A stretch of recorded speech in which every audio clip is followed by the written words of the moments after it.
Hello माय Deere friends, आप सभी का स्वागत है जेआर ट्यूटोरियल्स पे। पैसेज सीरीज हमारी स्टार्ट थी और आज हम लोग आ चुके हैं पैसेज सीरीज के लास्ट वाले चैप्टर में, जिसका नाम है सर खरा नागरिक। खरा नागरिक ये चैप्टर का हमारा लेक्चर नंबर 1 होने वाला है, जिसमें हम लोग क्या करते आ रहे हैं, जो भी पैसेज रहेगा उसको रीड करके उसके ऊपर पॉसिबल क्वेश्चन जो बनते हैं, जो क्वेश्चन होते हैं उसको रीड करके हम लोग उसके आंसर फाइंड करते हैं। बराबर सर? तो चलो हमारे टॉपिक की ओर बढ़ते हैं सर। तो पैसेज नंबर 1 ये है हमारा। तो पैसेज को हम लोग क्या करेंगे सर, अच्छे से रीड करते हैं। बराबर, क्योंकि हमको वो पैसेज अच्छे से समझने को समझता है, फिर उसके ऊपर जो भी आंसर होते हैं, क्वेश्चन होते हैं, उसके आंसर समझ में भी हम लोग को दिक्कत नहीं आती। तो चलो सर रीड करते हैं अभी। पहाटेची सकाळची वेळ अभ्यासाला योग्य असते. हा भट सावळे गुरुजांनी दिलेला सल्ला अगदी योग्य होता. सकाळच्या टवटवीत आणि प्रसन्न वातावरणात अभ्यास खूप छान होतो. शरीरही पुरेशा विश्रांतीमुळे ताजतवाना बनलेलं असतं. प्रसन्न वातावरणामुळे मनही अभ्यासात चटकन लागू शकतं. हवत सुखद गारवा असतो. दुरून एखादी भूपाळी किंवा रेडिओवरची आवडत भक्तिगीते ऐकू येत असतात. ते नसेल तर पक्ष्यांचं सुमधुर संगीत साथीला असतं. अशा आल्हाददायक वातावरणात संस्कृतचा एखादा श्लोक चटकन पाठ होतो. अरबी कळलेलं गणित चटकन कळतं. त्याची रीतीही लक्षात राहते. हा नीरजचा अनुभव. त्यामुळेच बट सवळे गुरुजांनी हा सल्ला त्याला मोलाचा वाटे. गुरुजींनी नीरजची गुरुजींवर अपार श्रद्धा होती. तसं गुरुजीही नीरजवर खूप खूप प्रेम होतं. तो त्यांचा लाडका विद्यार्थी होता. कारण तो अतिशय प्रामाणिकपणे काम करायचा आणि अभ्यासी. या जगात त्याचं असं कोणी नव्हतंच. दूरदूरच्या नात्यातल्या एका मावशीच्या घरी चिपळूण शहरालगतच्या एका उपनगरात तो राहायचा. गावापासून दूर डोंगराच्या पायथ्याशी हे मावशीचं घर होतं. आई वडील लहानपणीच वारले. काही दिवस मामाने सांभाळ केला आणि आणि मग कामासाठी म्हणून चिपळूणला आणलं. या मावशीकडे आणून सोडलं आणि तोही मुंबईला निघून गेला, तो कायमचा। बराबर? तो ये हमारा पैसेज है।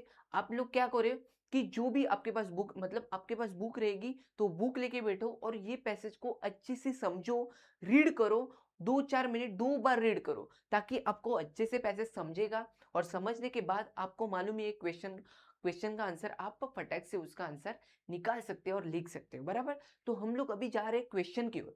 तो क्वेश्चन इसके ऊपर देखते हैं। इजी है। कोई भी पैसेज में कोई भी ऐसा वर्ड हार्ड नहीं है कि आपको समझ में नहीं आएगा। पैसेज भी इजी है और चैप्टर भी छोटा भी है और इजी भी है। बराबर सर? तो पैसेज का फर्स्ट क्वेश्चन देखो, ये हमारा फर्स्ट क्वेश्चन है। फर्स्ट क्वेश्चन क्या है सर? सकाळच्या वातावरणाचे वर्णन। तो सकाळचं वातावरण कसं होतं? देखो यहाँ पे दिया है। सकाळच्या टवटवीत आणि प्रसन्न, देखो, सकाळच्या टवटवीत आणि प्रसन्न वातावरणात अभ्यास खूप छान होतो. तो वातावरण कैसे था सर? टवटवीत आणि प्रसन्न. कैसे था सर? टवटवीत आणि प्रसन्न.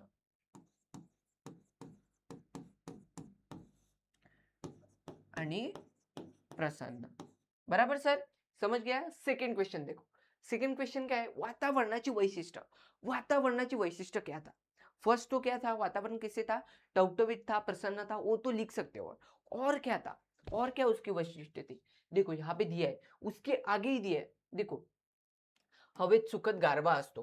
क्या? सुखद गारवा, ये भी आएगा। दुरून एखादी भुपाळी किंवा रेडिओवरचं आवडतं भक्तिगीत ऐकू येत असतं, ये आएगा। नसेल तर पक्षाचं सुमधुर संगीत साथीला असतं। अशाच आल्हाददायक वातावरणात संस्कृतीचा एखादा श्लोक चटकन पाठ होतो। मतलब क्या क्या वातावरणाची वैशिष्ट्य क्या थी कि क्या थी? सुखेद गारवा। क्या था? वातावरण कैसे था सर? सुखद गारवा। वातावरणामध्ये काय असायचं? सुखद गारवा। सुखद गारवा। अजून क्या सर? प्रसन्न। प्रसन्न। और क्या था सर? और देखो, और क्या है सर? पक्षाचं सुमधुर संगीत। पक्षाचं सुमधुर संगीत।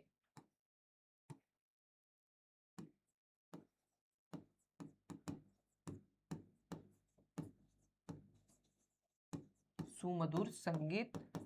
आणि और लास्ट पॉइंट आप क्या लिख सकते हो? टवटवीत भी लिख सकते हो, नहीं तो रेडिओवरचं एक, ये भी आप पॉइंट लिख सकते हो। क्या है सर? रेडिओवरचं आवडतं भक्तिगीत भक्तिगीत ऐकणं। बराबर? तो ये 4 पॉइंट वहां पे आप लिख सकते हो। थर्ड क्वेश्चन देखो, नीरजचे गुण।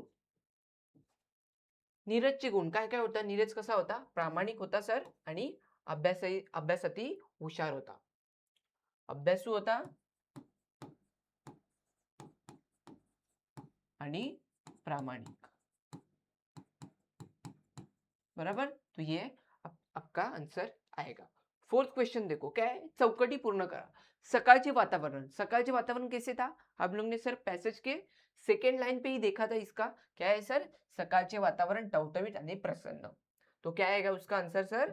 सकाळचे वातावरण टवटवीत आणि प्रसन्न. बराबर. उसके आगे देखो, हवेतील गारवा. हवेतील गारवा कैसे था सर? सुखद. हम लोग ने पढ़ा है, आपको उतना याद होना चाहिए. जब पैसेज पढ़ते हो तभी आपको याद होना चाहिए कि हर एक लाइन आपको आपके दिमाग में बैठनी चाहिए. बराबर सर. तो हवेतील देखो यहाँ पे दिखा है, हवेत सुखद गारवा असतो. आगे देखो, कार्नेलिया. गुरुजींनी नीरजला दिलेला सल्ला. क्या क्या सल्ला दिया था? देखो यहाँ पे ही है. सकाळची वेळ अभ्यासाला योग्य असते. हा भट सावळे गुरुजींनी दिलेला सल्ला अगदी योग्य असतो. योग्य होता. बराबर. तो ये फर्स्ट आएगा. सेकंड क्या है? भट सावळे गुरुजींचा नीरज लाडका असण्याचे कारण. कारण की तो प्रामाणिक होता आणि अभ्यासू सुद्धा होता. देखो, तो अतिशय प्रामाणिकपणे काम करायचा आणि अभ्यासी. बराबर. तो ये उसका आंसर आएगा. तो ये उसका फर्स्ट पैसेज के हमारे क्वेश्चन और आंसर है. यहाँ पे और भी पॉसिबल आपको क्वेश्चन दिखाई दे रहे होंगे, तो घर जाकर उसकी प्रैक्टिस करो पैसेज की. बराबर. और हर एक पैसेज देखते जाओ. इसके आगे हमारा लेक्चर नंबर 2 भी आएगा. तो ये वीडियो हम लोग यहाँ पर स्टॉप कर रहे हैं. मिलते हैं नेक्स्ट वीडियो में. Bye bye, take care.